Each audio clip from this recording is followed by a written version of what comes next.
I'm Logan Crawford, and right now on GBN, we're exploring a powerful book. It is called South Bend to Spring Valley, the David Sims story. It's written by a terrific author. His name is Eric Christianson. It is a powerful, true story of friendship, faith, and unity. What begins with a single letter blossoms into an extraordinary bond between two families from vastly different backgrounds during a pivotal time in American history. Through heartfelt letters and honest reflections, this inspiring narrative reminds us all of the strength found in kindness and human connection. We're delighted to have this very talented author join us here today. We thank the team at Atticus Publishing for helping us put him on TV today. We ask viewers like you to support authors like him by subscribing to our channel and by purchasing his amazing book. The links are below this interview. Eric, thank you so much for joining me here today. Well, thank you for the kind words in the introduction. It's an honor and a pleasure to be here. The honor is all mine, sir. Great to have you on the show. Talk to us about the letter that started it all. Yeah, that is one of many amazing aspects of this story. It was June of 1959, and Rosalind Davids was listening to one of her favorite radio programs called Image Series. And that night, there was an offshoot of that called Image Minorities. And the guest that night just happened to be a Mr. David Sims. During the interview, Mr. Sims commented that he had never been invited to the home of a white person as a guest before. Well, for Rosalind Davids, that was a hold my beer moment. She was a staunch supporter of the civil rights movement. She abhorred racial discrimination in any form. And so she turned to her husband, and he had that look, I'm sure, of, uh-oh, what are we going to do now? And the two of them discussed the ramifications of inviting this family that they didn't know, this Black family, to their farm in southern Minnesota for a week later on in the summer, for no reason other than to foster goodwill and to get to know them. Amazing. Now, to do that, of course, they had to get the Sims address. And so they called KROC Rochester, which is the affiliate that broadcast the program. And they said, we don't have that information and we couldn't give it to you even if we did. But here's what we will do. If you will write the letter, we will forward it on to NBC Studios in New York. Who knows what happens to it after that? Yeah. And Mrs. Davis like, okay, I'll take it. She writes the letter, gets it to KROC, and true to their word, KROC gets it to NBC Studios in New York. Fortunately, it landed in the lap of the program's producer, Peter LaSalle. Now, most viewers probably don't know that name. But Peter LaSalle's nickname is the Host Whisperer. He was the executive producer for The Tonight Show with Johnny Carson, and later on, Late Night with David Letterman, and some other shows too. But at that time, he was just an up-and-comer.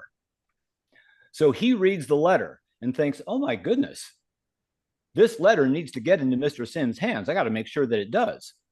So he gets a hold of the host of the show, which was none other than Bob Considine, the famous author and reporter from that era. And Bob Considine gets it in the hands of Dennis Dowdell, who was a member of the National Urban League.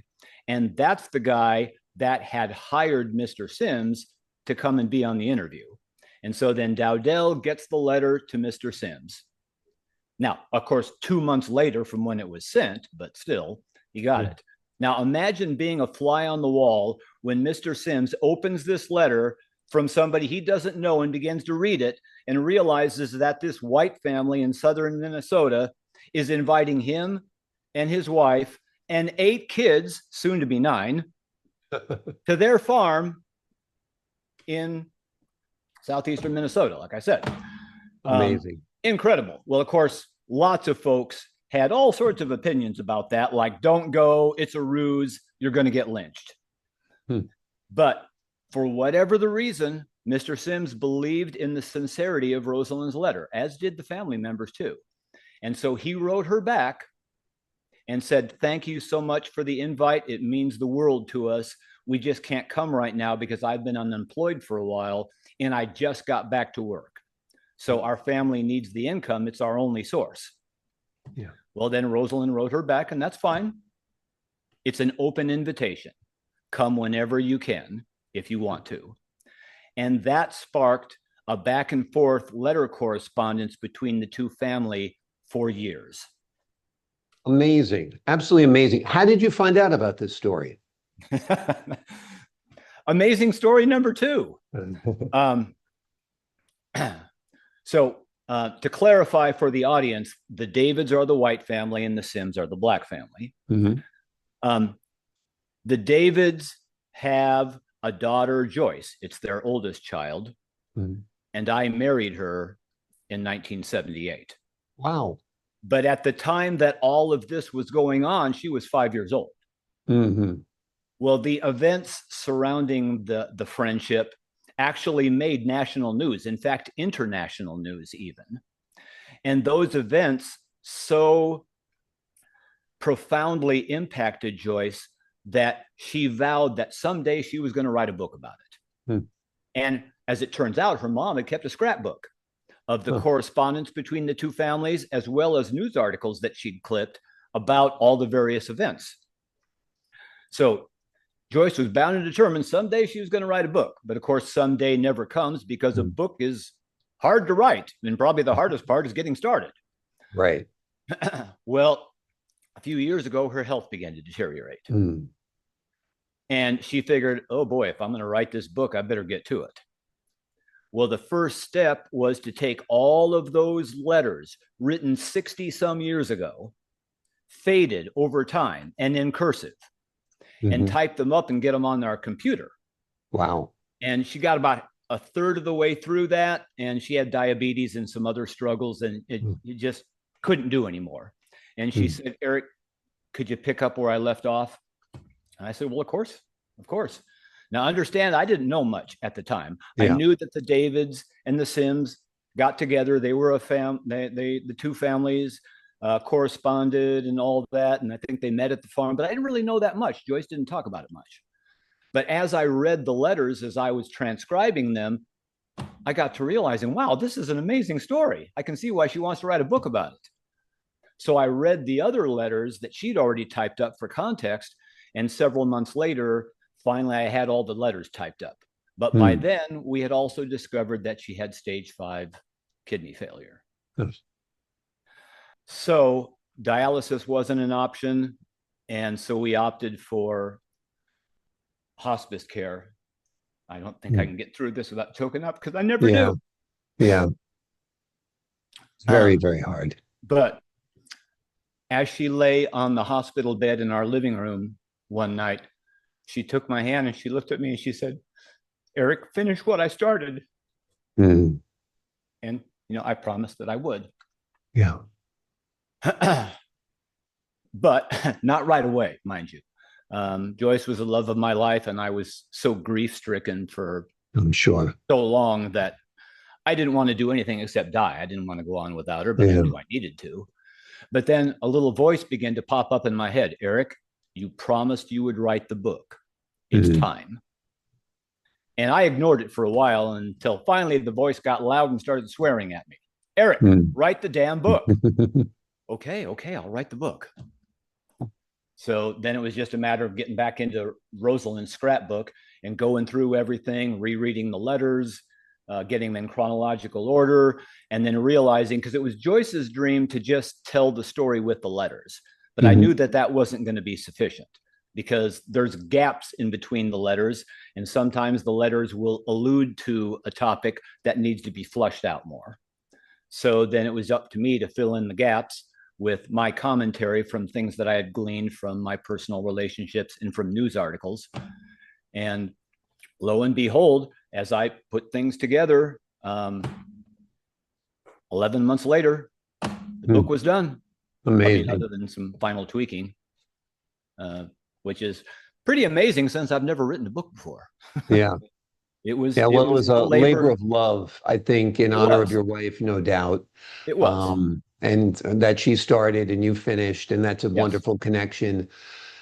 What do you hope readers take away from this book, and what are some of the profound lessons they can glean from looking at this relationship that the two families had and from the correspondence between them? What I want the readers to take away from this is that despite the division that existed back then and that still does, that doesn't mean it has to be that way. Mm-hmm. If you've got love in your heart and you see people for who they are, not what color their skin is, then we can all come together. And that was the message that Joyce wanted to make sure that came out loud and clear. One of the things that I've included in the book is letters that the Davids family received from people all over the United States.